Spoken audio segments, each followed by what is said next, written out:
Our You'll have an opportunity to meet them shortly. What'd you say? And we Ashley? also, there's some that you don't know. too. There's some that you don't know that have gone through since you abandoned us. And then there are some like Sandy who are signed up for our next training class in August. So we've got some overachievers that are getting in some CEUs before they even go through training as well. Awesome, awesome.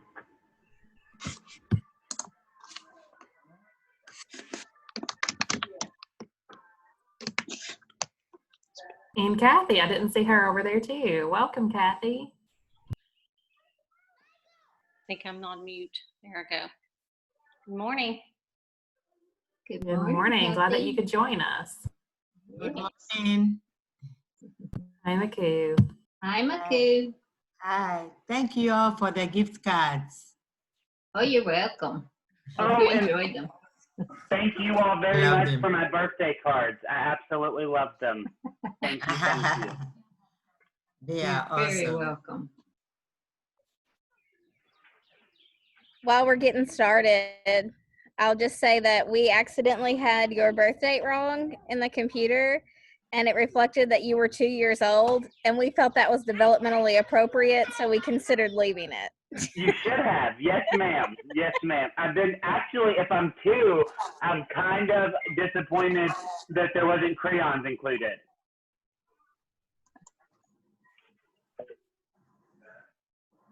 Yeah, that's fine.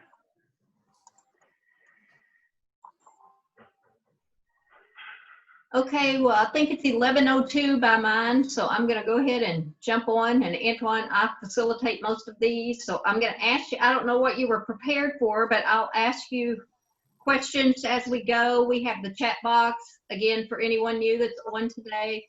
The chat box is in the center, bottom center of your screen. If you have questions or you think it's a question while I'm talking or Antoine's talking or someone else is, you can throw it on the chat box and we'll read it to him and make sure it gets answered for you.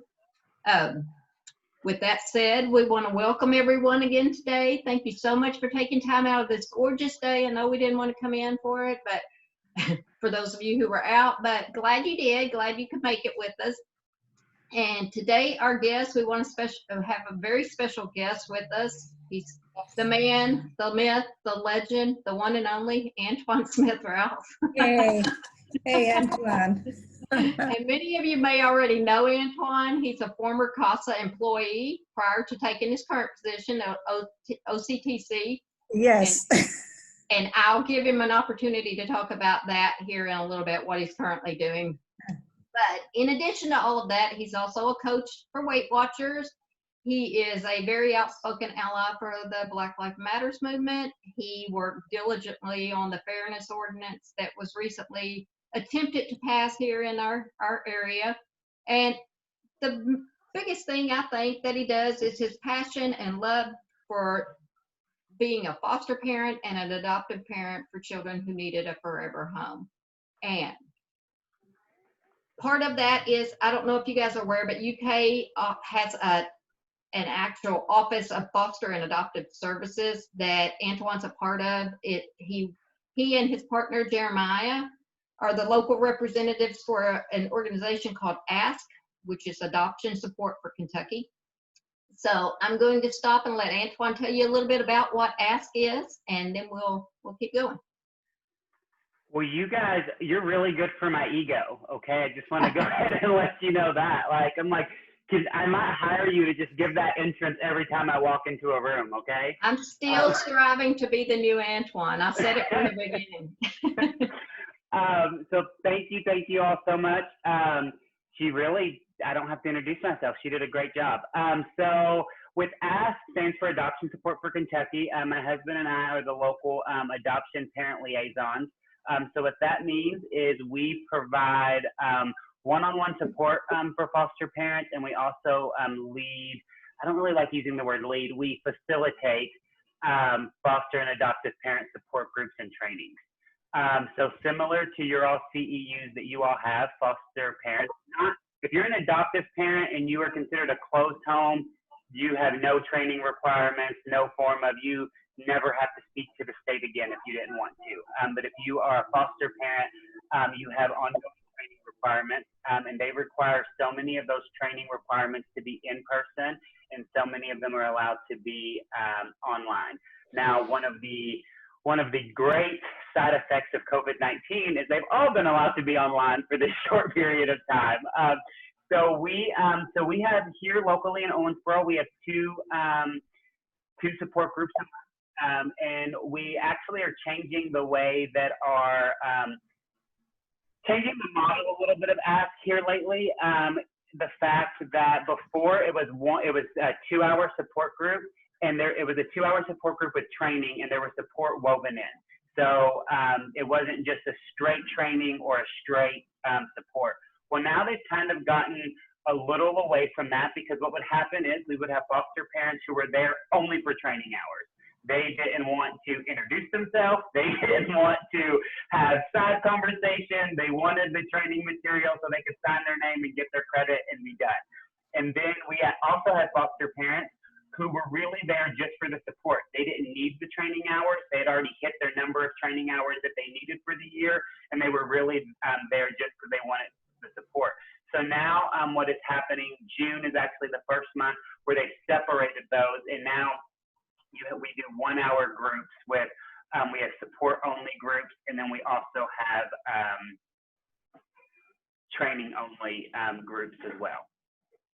Okay, great, great.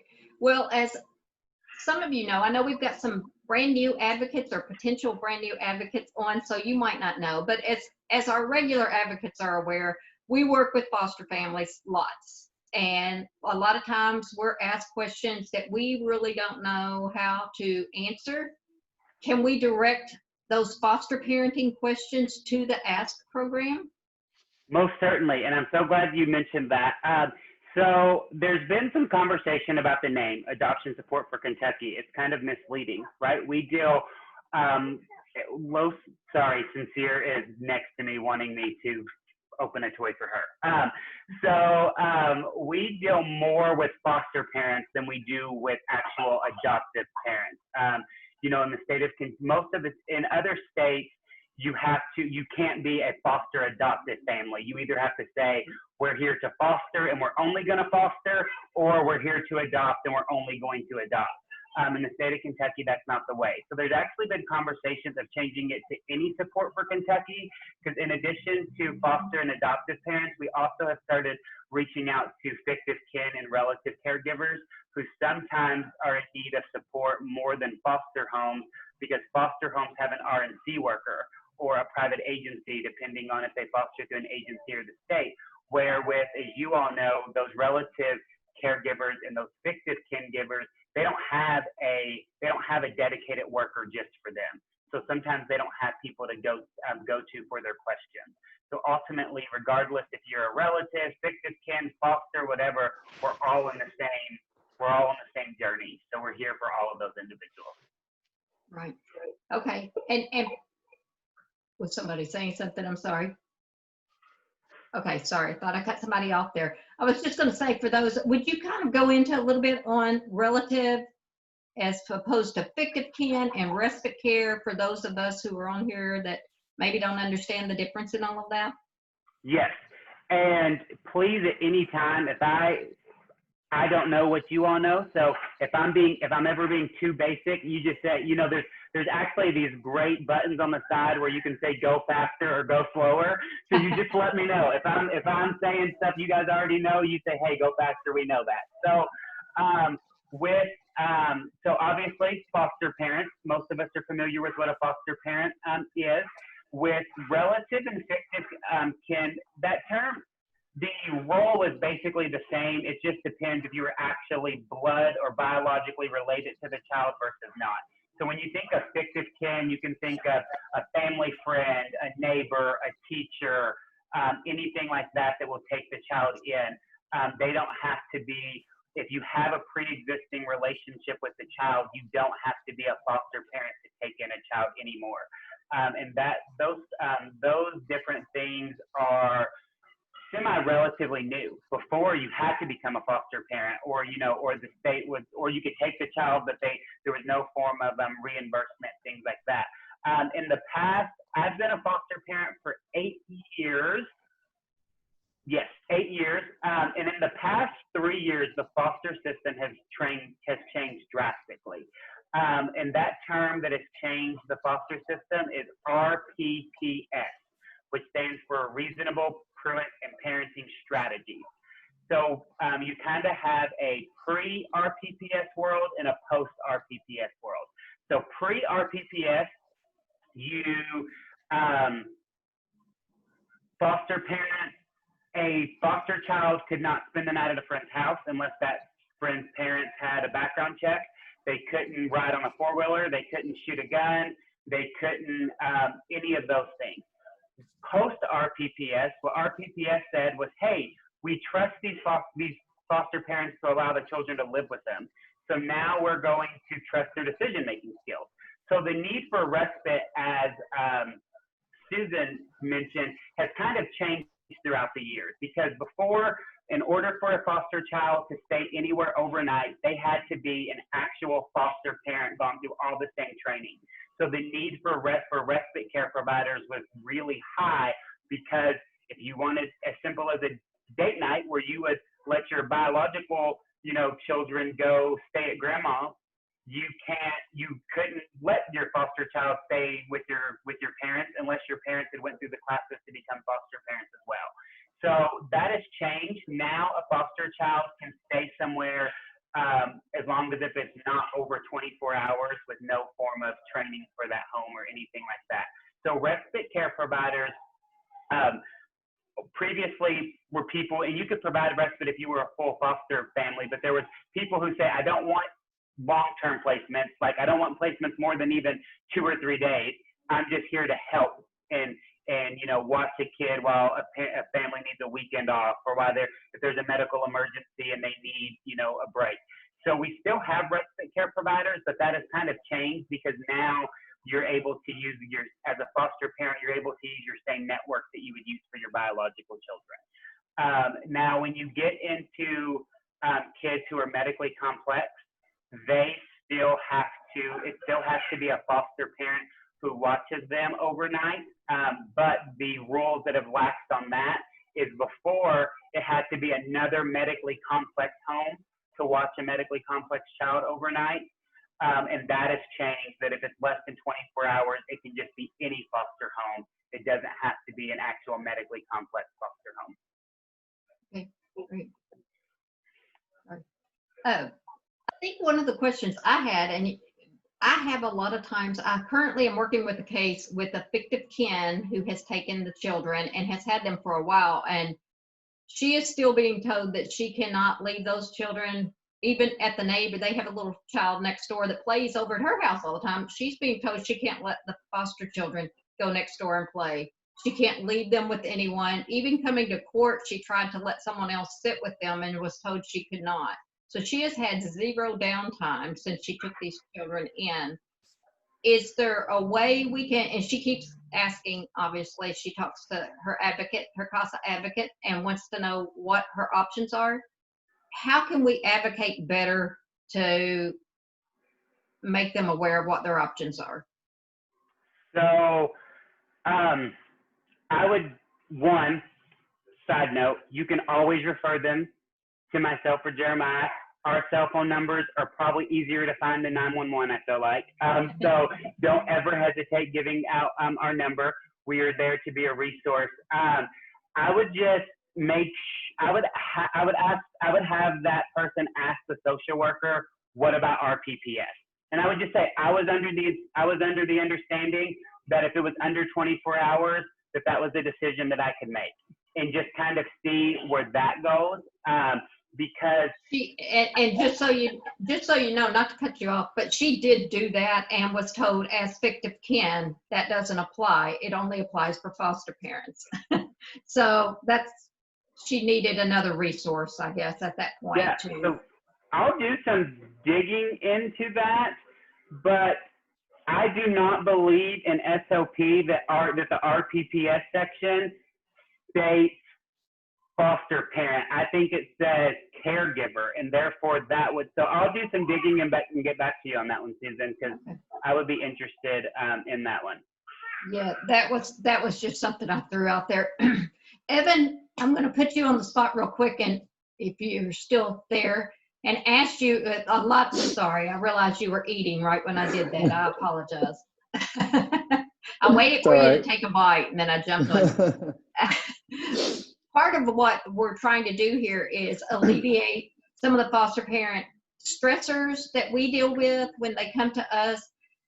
Have you, in your work dealing with some of the families, what are the stressors you've seen from foster parents that are trying to do the best they can?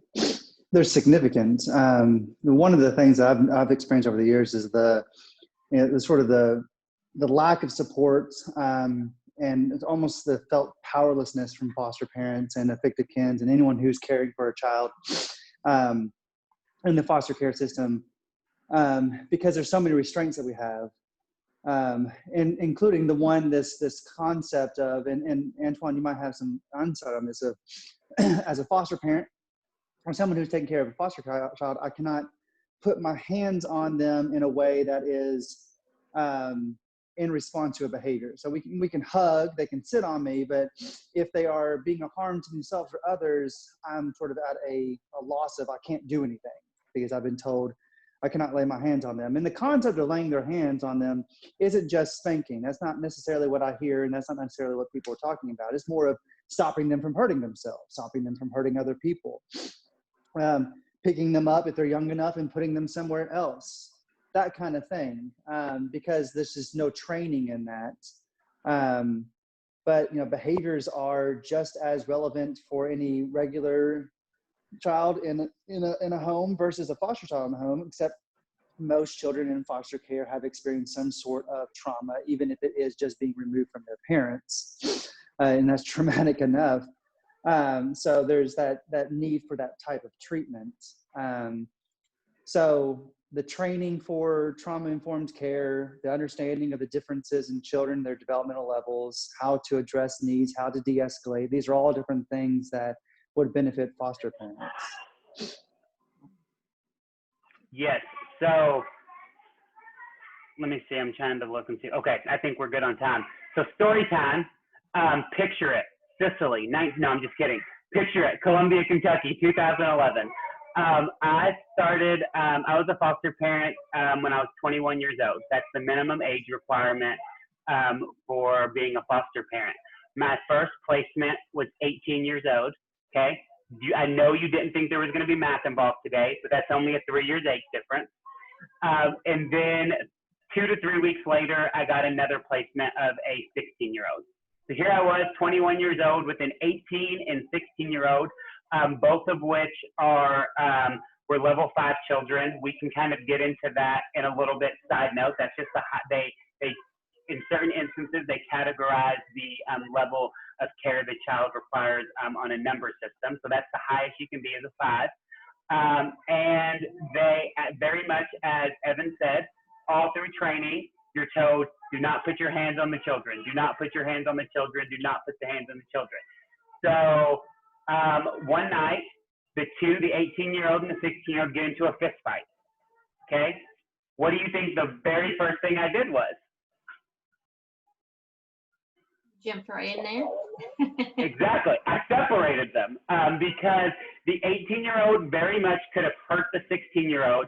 The 16-year-old was the aggressor in the situation, and the 18-year-old, while the 16-year-old is hitting him, says, Antoine, get him off of me or I'm going to hit back. And I'm like, if he hits back, this is going to be a completely different situation.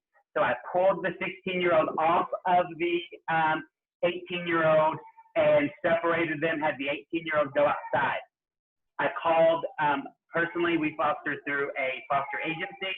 So I called the foster agency, and the first words out of my mouth was, I know I wasn't supposed to, but I separated them and put my hands on them while they were fighting.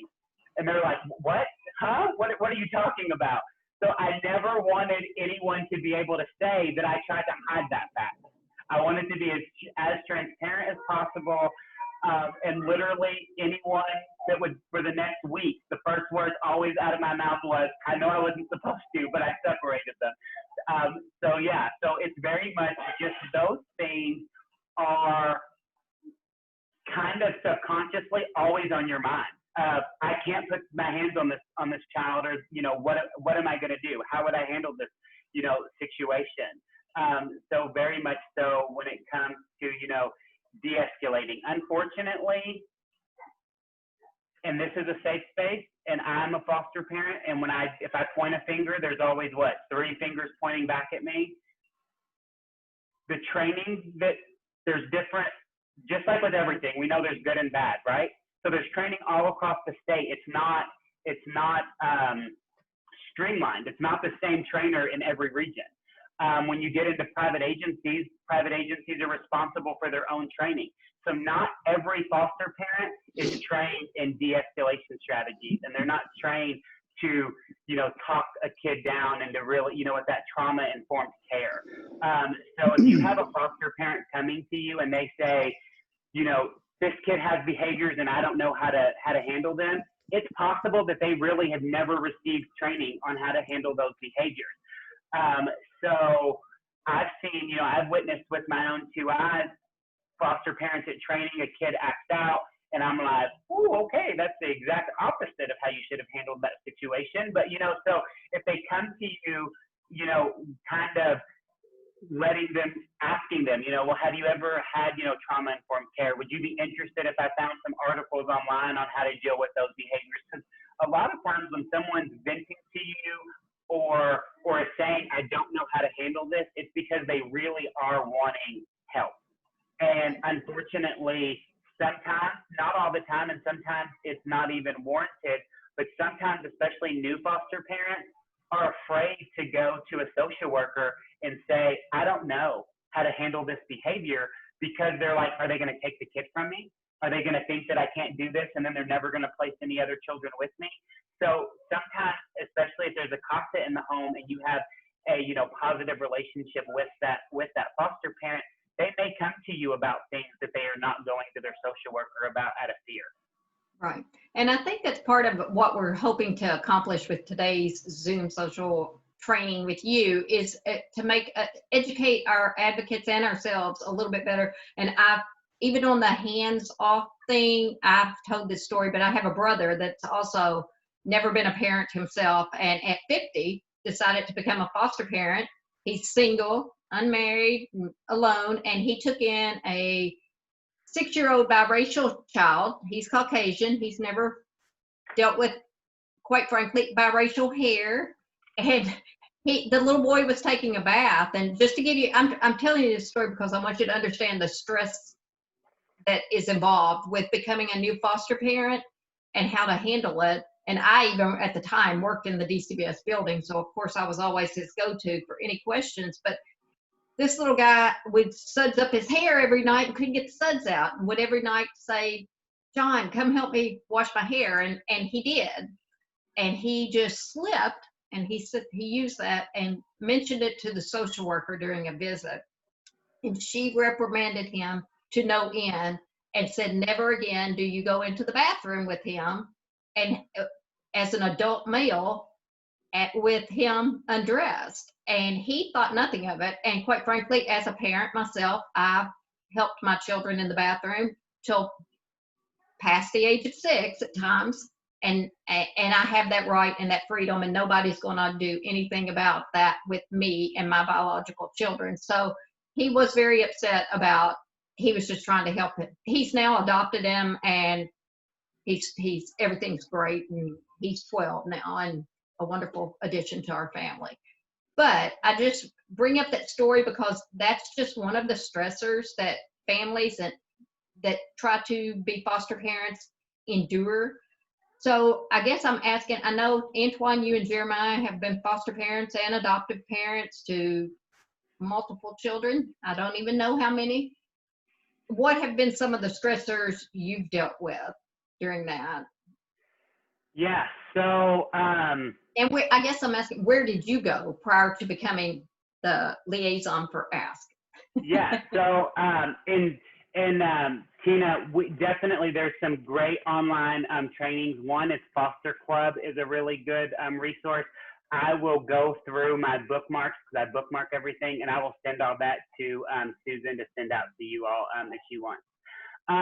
So yeah, in foster care, in training, it is very much treat this child like they are your biological child. Treat them like you would treat your biological children. You and your entire family should treat this child just like no one should know that this child is a foster child. And then you get the child, and here's 97 things you can't do with this child. And you're like, but you just told me, and if my biological child needed help washing their hair, I would help them wash their hair, right? So yeah, very much so. That is definitely a stress. So other foster parents, honestly, is the biggest resource because it's all day, even with, Susan mentioned, Sincere's literally repeating every word that I say to Johnny. So even as Susan mentioned, I'm also a coach with WW. And even though I went through WW myself and went through the program, I always tell members, you're going to learn more from the people sitting next to you than you will ever learn from me. And it's the very same thing with being a foster parent. A trainer can tell you what the textbook says or what the research says, but it's those foster parents who, will tell you that, well, this is what you need to do, or this is the best way. Because in foster care, the thought process is it's not if you're going to have an allegation against your home, but when you're going to have an allegation against your home. So as much as you try to put that off, that is probably the biggest stressor because, and I had a conversation with someone and they're like, well, why is it so hard to get people to take teens, or why is it so hard for this? And this person had a teenager and they said, my teenager told the police that I hit him. And then, an hour later told the police he was lying. He was just saying that because he got mad. And I said, okay. And nothing happened because an hour later he told the truth, right? And she's like, yeah. And I said, okay. Now, same situation, but that was a foster child. I said, even though an hour later he told the truth, they're still going to come and remove all the children out of your home at that time while you go under investigation. And those children may or may not come back into your home, even if the allegation is unsubstantiated. So that is, that's kind of the biggest stressor. So when I talk to new foster parents, I always tell them they need to do everything in their power to prevent an allegation. That way so in our home, we have rules. No one goes into the bathroom. There's never two people in the bathroom. We have a huge bathroom with two sinks. We could easily say, oh, keep the door open and two people can go in there. No one goes into the bathroom with the door open. If someone else is in the bathroom. If the door is shut, you don't even knock on the door because it means someone's in there. So don't even try to get in there because if the door's shut, someone's in there. So just rules like that. If we come into a child's room, the child has to have 2 feet on the floor. They can't, obviously if it's very brief, but if we're coming in to talk to the child and they're laying down, they sit up in their bed with 2 feet on the floor. That way, that you just take as many precautions as you can. Why be a foster parent? It's easy in these situations to talk about the bad, right? And it's easy to bring up those things because those are very real things. But as you all know, just like with being a CASA, as hard as it is, and the days you want to pull your hair out, and the days you may leave crying, and the days you may leave thinking, no one's listening to me and I'm not doing anything, the reward is so worth it. And for me personally, my reason for being a foster parent has changed throughout the years. When I first started fostering, it was I wanted to give children a different life than I had growing up because I didn't come from the best background.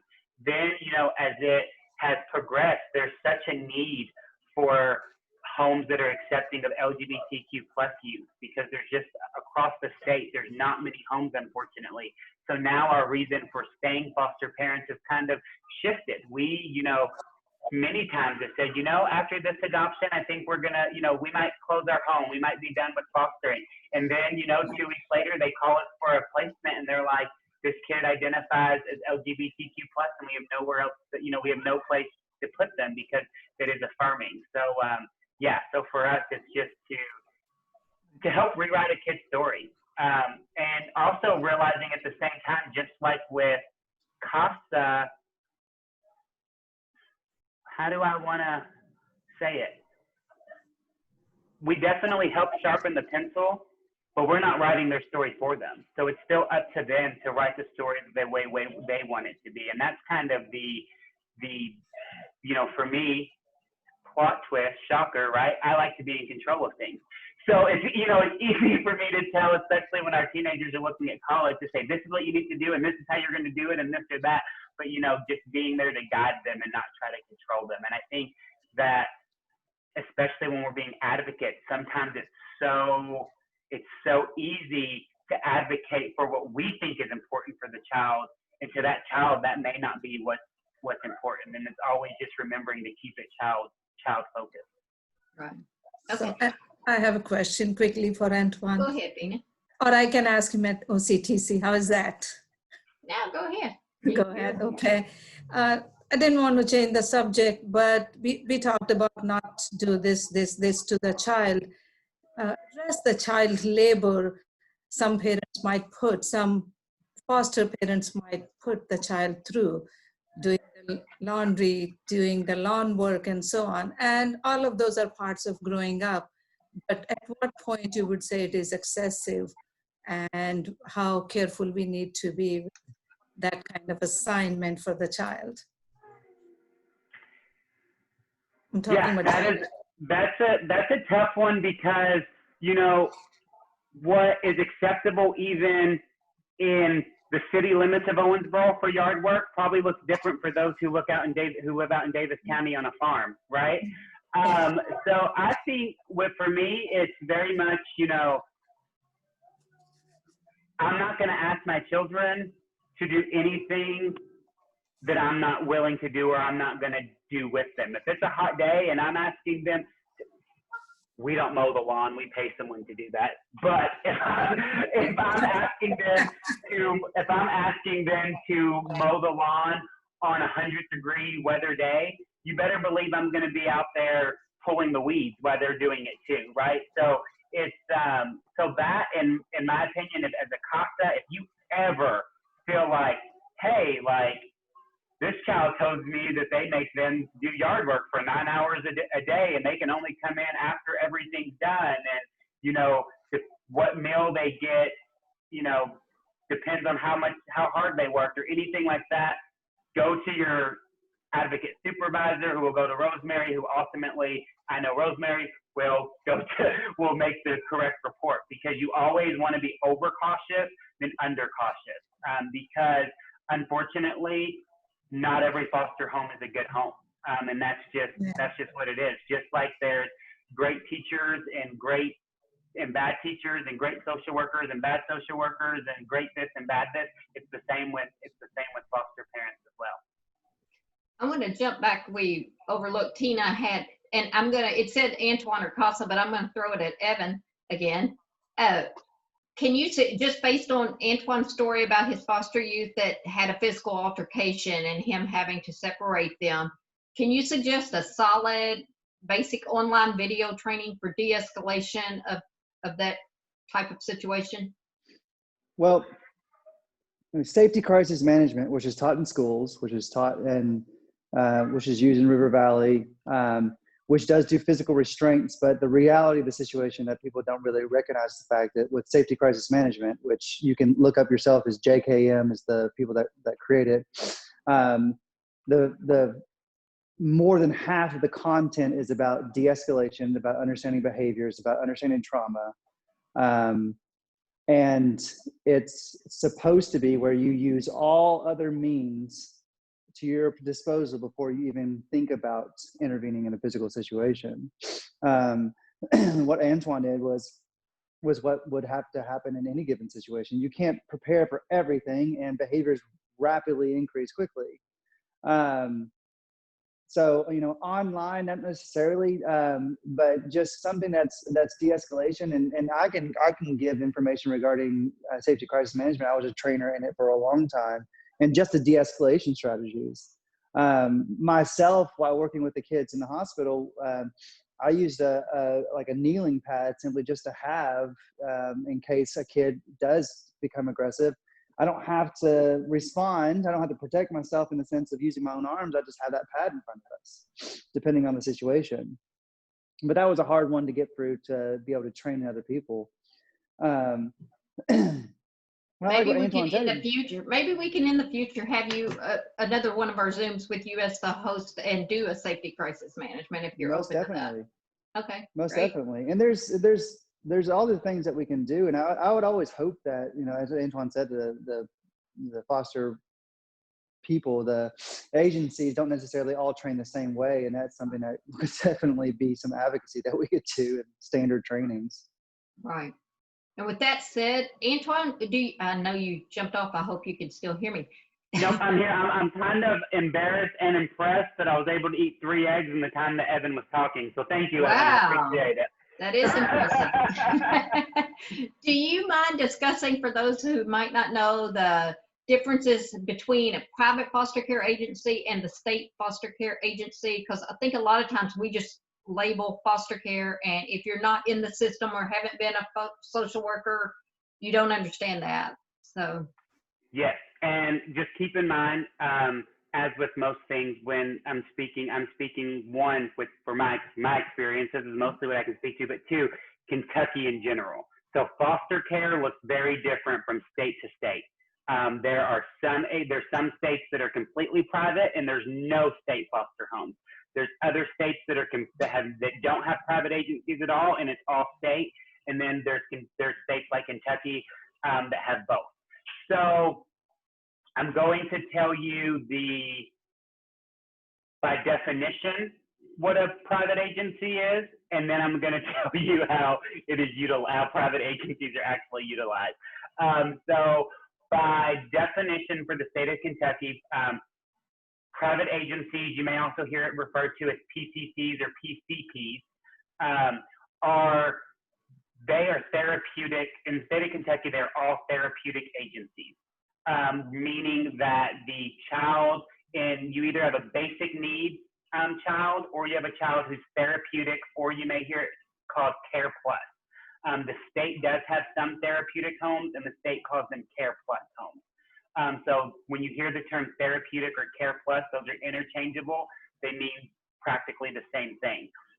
So private agencies, homes, because they're therapeutic homes, all private agencies in the state of Kentucky are therapeutic. They receive more training than basic needs homes. Now, personally, between you and I, right, when a child comes into care at 3 o'clock in the morning, how do we know if their basic needs are therapeutic? Right? Any child being removed from their home has suffered a trauma, right? So they probably all need therapy, So it's kind of, if I had it my way, there would be no basic need homes, because all these children, you're not in your home, you've been removed.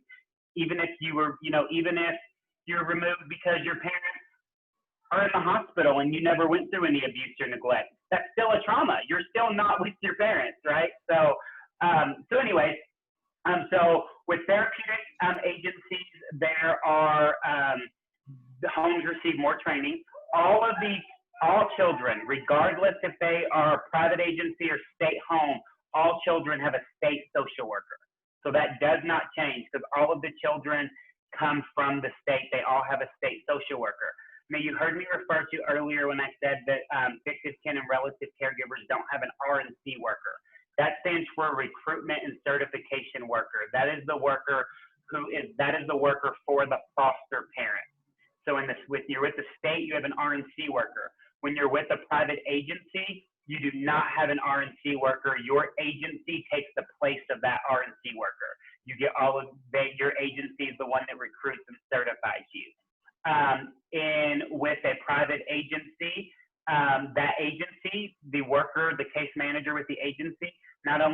responsible for the, the recruitment and certification and making sure the foster home is in proper order. They also meet with the child as well. That is in addition, I'm going to repeat that one more time. That is in addition to any required visits that are required of the state social worker. Now, depending on the distance that the child is from their home county, when the child is placed with a private agency, depends on how often the state social worker has to meet with them. So, for example, we live in Owensboro. If we have a child that's not medically complex from Louisville, their state worker will only meet with them once every 3 months because the private agency's case manager is meeting with them on a more regular basis. Different agencies have different requirements for our home. Now, also keep in mind we are medically complex. We see our agency once a week at a minimum. There's some weeks where it's twice a week. And Susan, if it's okay, I'm going to kind of squirrel off on that for a moment. Is that okay? Sure. Okay. So especially when a child is deemed Care Plus or therapeutic or medically complex, for our children who are medically complex, we have our agency sees them at least 4 times a month, so once a week. If they're medically complex, their state social worker still has to see them at least once a month. Okay, I'm going to kind of keep a tally. So I think that has us up to 5 at this point. Then there's a medically complex nurse that has to see the child at least once a month. So that's 6 now. My pen stopped working. Then you have, if they're medically complex, they have a caseworker through insurance who reaches out once a month. If they're not medically complex, that insurance caseworker reaches out once every 3 months. Side note, Susan, I know that you wouldn't think this, but that caseworker with insurance, they can be one of the biggest supports that fictive kin, relative, and foster parents have. They can move mountains and they can really get you resources that you wouldn't think were available for your child. And a lot of times people don't even know that that person is there. So then you throw in, if you have any biological visits, right, that a lot of times happen weekly. And then you take into consideration with a private agency, all of our kids are in therapy. So our kids have therapy once a week. So I kind of lost count, but with all of those, you're looking at easily 15 to 20, 18, is that what it was? Thank you. 18 visits, and keep in mind, that's one child. We have, in our home, we have 6 kids total, but in our home, we have 3 that are still in foster care. So when you look at all of those visits, I say all that to say, some in Owensboro, Rosemary and the staff has done an amazing job at making people aware of what CASA is and why CASA is important. In some of your smaller areas, they still don't really, a lot of people still don't really fully understand what CASA is. But here they've done a really good job with that. But I say all that to say, if you have a foster parent who seems reluctant to work with you at first, a lot of times, I can't speak for everyone, but a lot of times it's because they're thinking, well, this is just another person who's going to be in my house 2 times a month, and I don't have time for this. So please know that for the most part, that frustration is not with you in any way, shape, or form. And at the same time, if you do feel like they're taking it out on you, go to your CASA supervisor, and that needs to be addressed because they need to treat you with respect, and they need to comply, and they need to do everything. They need to work with you. But sometimes that's just, they view it as a hindrance, and we all know that it's not a hindrance, right? Because it's in the best need of the child. Right. So kind of to go a little bit with Ashley's question, as a CASA, and I know many of you all you have other jobs, you're giving your time for free, but if you can be flexible with foster parents when you're making those visits And, you know, for some foster parents, they don't want that flexibility, right? They want to know that you're going to be here every second and fourth Monday at 3 p.m. and they're going to be able to put that in their calendar and set it on repeat, right? There's other foster parents that may say, you know what, if we could just set this out, you know, maybe 3 or 4 days in advance, that's what works best for me because our schedule's constantly changing. So if you have the flexibility in your life that you can grant that flexibility to the placement of wherever the child is, that really goes a long ways as well, because sometimes you just start feeling overwhelmed, and believe it or not, you know, I've heard, not that I agree with it, I'm just telling you that it happens. There's foster parents who they like their child to all see the same therapist because they can see them all on the same day, and it's not a different visit. And there's been times where placements have disrupted because that child can't see that therapist, and the foster parents are like, well, then I don't have enough time. I can't do it. I can't, you know, this child can't stay in my home. So I'm trying to go kind of to Ashley's question that really helps. If you can just really be flexible to help preserve the placement. Yeah, I think when I'm thinking like, what can you impact as a CASA, like, you know, cut and dry, I think you being able to be flexible with the placement really does help. There's other things, obviously, is helping providing them with resources and, you know, reminding them that disruptions are a trauma on children and all those things, but kind of what is the most direct result that a CASA can have, and that I would say being flexible. Does anyone else, I know I'm doing all the questions. Does anyone have a question I saw Evan, I couldn't tell if you raised your hand earlier we kept talking, or if you had a question or were just high-fiving him because he had said something really good at that point. So I see Elaine. Am I pronouncing that correctly? It's McCoo, but yes, Elaine McCoo. McCoo. So when it says get involved, I think that's multifaceted. We said we provide support for any adoptive or foster parent, regardless if they're international, domestic, private, anything. We provide support to those parents who want it. Did that answer your question? Okay, perfect. Good deal. And I'm going to jump back real quick and ask you about the medically complex training program. Is that something that ASK actually does, or? So it is done through the University of Kentucky School of Social, the higher ups are the same as what's over ASK, but the ASK is a different entity. So kind of think of it as CASA and Care for Children, two separate entities, even though there's some intertwinings at the top, kind of. So with medically complex, that, you know, if you have a child who, right, when kids come into care, we don't always know their medical needs.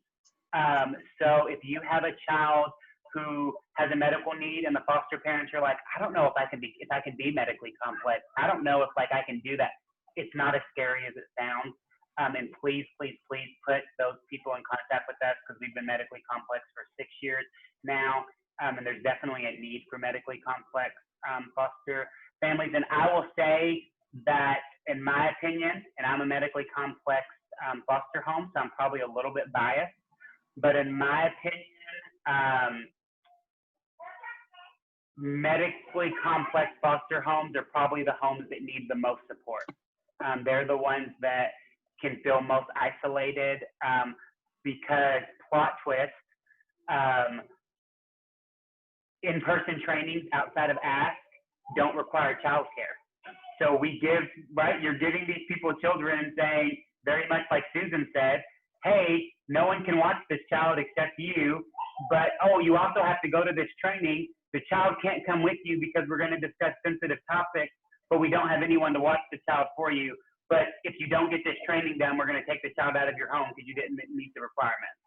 So that can be a little isolating. I want to circle back around one moment because I left out in a very important piece of when talking about private agencies versus the state. So remember, I foster with a private agency. So when I say this, there's three fingers pointing right back at myself. There are great things about private agencies, and there are things that I wish we could change with the way private agencies work. And I've said that to my agency. I make no qualms about that. I'm me all the time. So I say that to say we personally decided to go through a private agency because we knew that we wanted to take children who were harder to place due to behaviors, whatever that be. So we knew that we needed the support of an agency of, here is this person. I can call my agency at any point in time. They're in my home once a week, right? So you think of that versus a social worker with the state who only has to be in the home once a month. By default, I'm not saying that a private agency workers are better than social workers. The requirements are just different. So by default, if you have someone in your home once a week versus once a month, where's that gonna, that support comes from there. One thing that a lot of people, including myself, do not agree with, sometimes it's beneficial, other times it's not, is that when a child's placed with a private agency, that's called what's bundled services. So they receive therapy with an in-house therapist with that agency. That can be a really good thing because everyone in the agency is familiar with the child. So the therapist and the caseworker are, communicating with each other. They're aware of behaviors. They know what's going on. We also know that not everyone connects with everyone, right? So if you say 100 kids have to use this one therapist, well, those 100, there's bound to be one in that 100 that don't mix well with that therapist, right? And it's kind of sometimes hard to get those services to be unbundled, but it can be done. I'm going to say that again. It can be done. You will hear people say that they can't unbundle services. There's no way around it. And honestly, I think when people say things, most of the time it's because they truly believe it. They're not trying to lie to you. But those services can be unbundled, and you can go to a therapist outside of the agency if it is a special circumstance. Okay, gotcha. Just real quick, like for instance, in reference, River Valley, if you have a medication management through River Valley, they require you to see a therapist at least once a month. But you can also have a therapist that you're seeing every single week, alternative to that agency.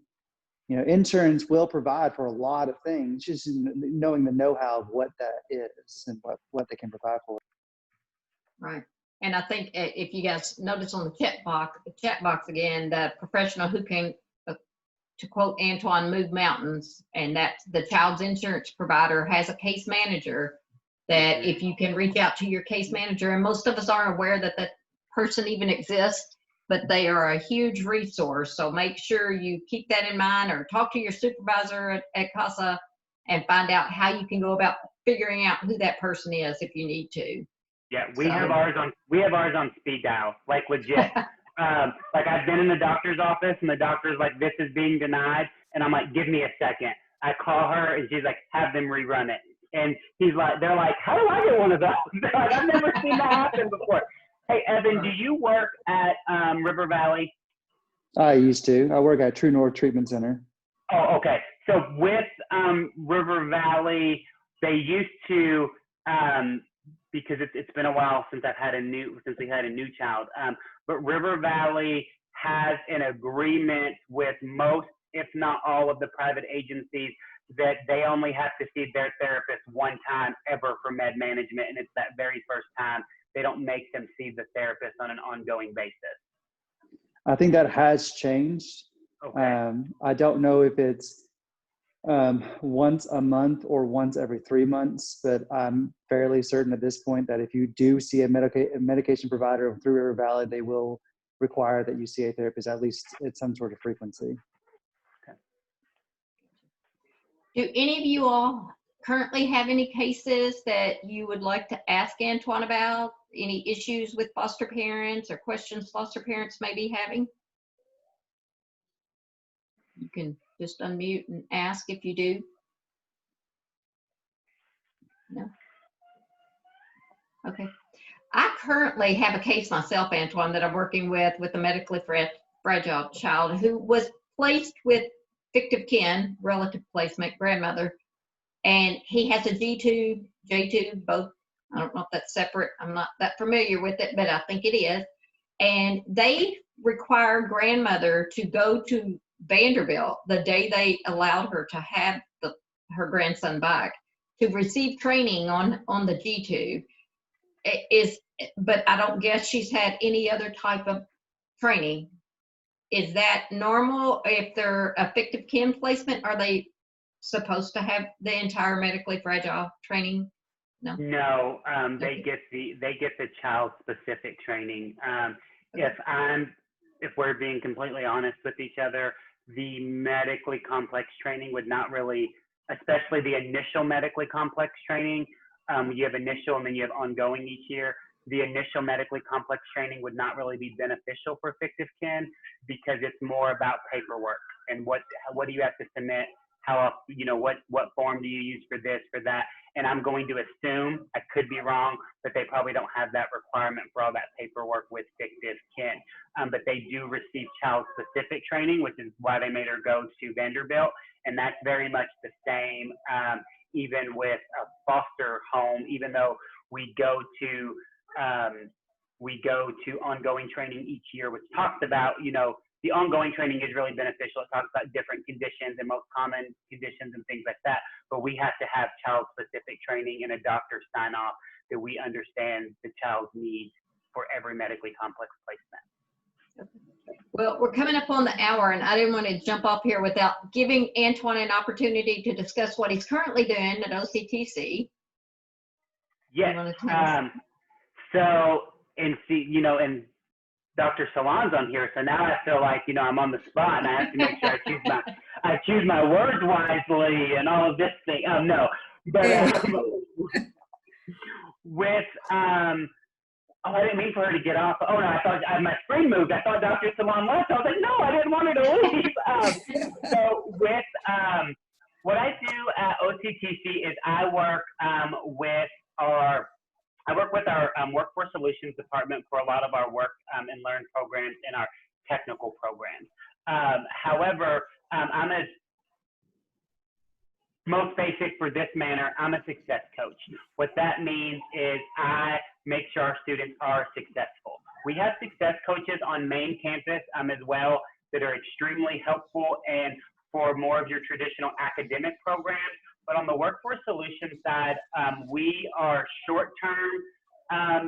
more short-term training to help individuals get entry-level positions or high-skilled careers. So because I work at the downtown campus on Frederica Street, because of our location, I work majority with our at-risk students.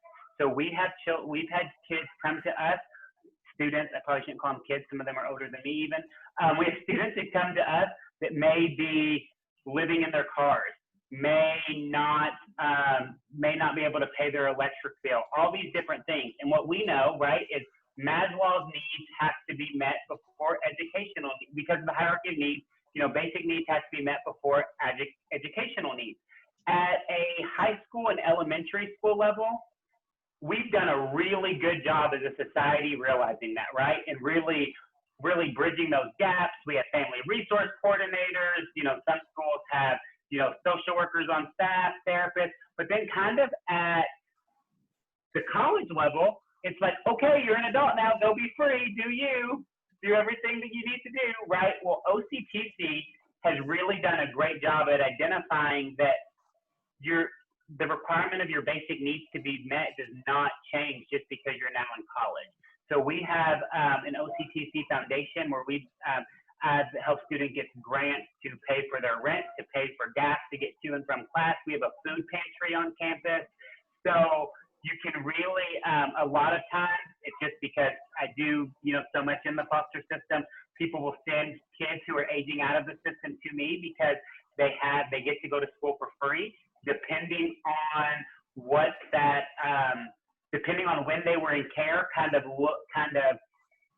differs how that's paid for. If they were in care at 16 and aged out, or was a special needs adoption, things like that, they actually get a foster care waiver where everything is waived, and then they still get their financial aid actually back to them.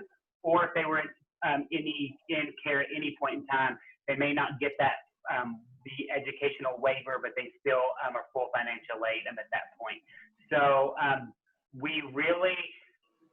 we know that not every kid does great in a Monday through Friday or Monday and Wednesday, Tuesday and Thursday from this time to this time, right? We have classes, we have programs that are only 8 months long that have no homework, no book work, no lecture, no entrance requirements, no anything. So please, if you have students who are aging out of foster care, please have them come talk to us. Obviously, it would be virtual at this point in time, but we can really help them. We very much, because they hold a special place in my heart, I will walk them through the steps. I will hold their hand, and we will do everything together. So whatever they need, please send them. That's awesome. Now, Susan, I know we are tight on time, but if you had asked me this question, what does Antoine does? What does he do? I would say he moves mountains as he does out in the community. So I don't know how he does what he does, but yes, moves mountain. I'll go ahead and also add a comment that KCTCS, which is our system of community colleges, is working with the state on what's called Fostering Success program. Right. So after hearing Antoine talk about this, I might recruit him into that program, because we are supposed to send at least one name forward to KCTCS of our Fostering Success contact. So you recruited today, Antoine. And I think for those, not to cut you off, Bina, but for those of you who weren't familiar with the Fostering Success program, that is something that has been done over the years and previously, prior to this year and all the restraints due to COVID and social distancing. Prior to this year, it was placing youth out into the community in jobs and paying them and to give them a type of internship so that they could grow their skills and be more employable and kind of tone in on what it is they're really looking towards doing in the future. This year, obviously, that wasn't going to be an option. So I believe they changed it, if my understanding was correct, where they can now take a technical program through the college instead, an online program. Is that right, Bina? That is correct, yes. Okay.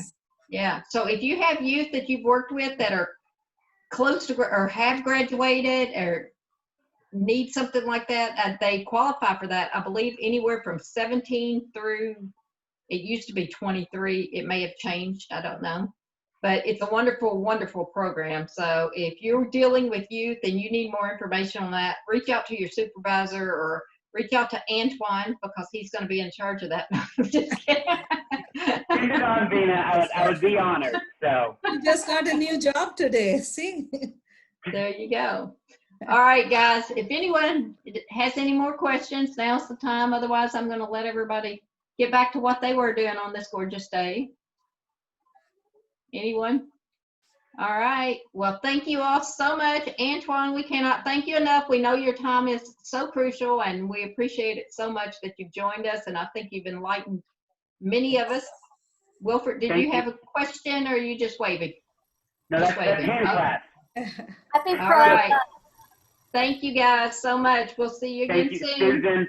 Please feel free to send my number to any of your advocates and let the advocates know they can give that to any foster parent, fictive kin, relative care, whatever's needed. That's wonderful. Thank you, Antoine. We appreciate you so much. Have a good one. Bye, guys. Thank you. Lovely seeing you all. Bye, Bina.